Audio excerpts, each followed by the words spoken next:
Huzurlarda Buxoro viloyatining ijtimoiy-iqtisodiy rivojlanishi bo'yicha qaror loyihasi taqdimoti bo'lib o'tdi. Mana shu qaror muhokamasi jarayonida hurmatli prezidentimiz tomonidan bir qator vazifalar belgilab berildi.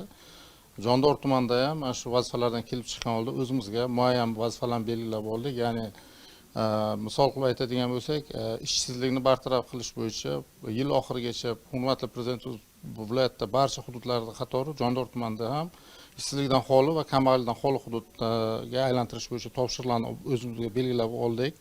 Bundan tashqari hurmatli prezidentimiz tomonidan uy-joy qurilishi bozorini rivojlantirish bo'yicha topshiriqlarni berilib, Jondor tumanida ham biz joriy yildan jami 8000 kvartiradan iborat jami 31 gektar hududda yangi massiv tashkil qilish bo'yicha ishlarni boshlaganmiz. Bunda 40 mingga yaqin aholiga uy-joylar qurilishi rejalashtirganmiz.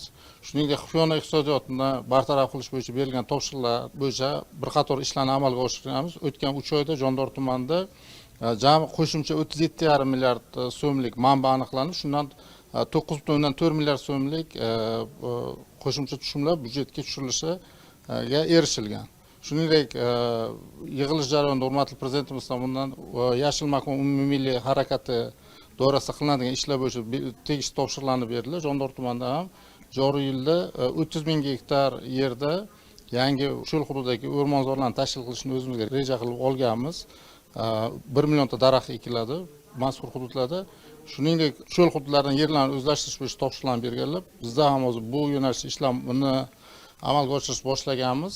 Xitoylik investorlar, ya'ni Nihon Invest korxonasi tomonidan Varashov massividan 10 ming gektar yerlarni o'zlashtirish bo'yicha ishlarni amalga oshirib, paxta ekish jarayoni boshlangan mazkur hududda ham.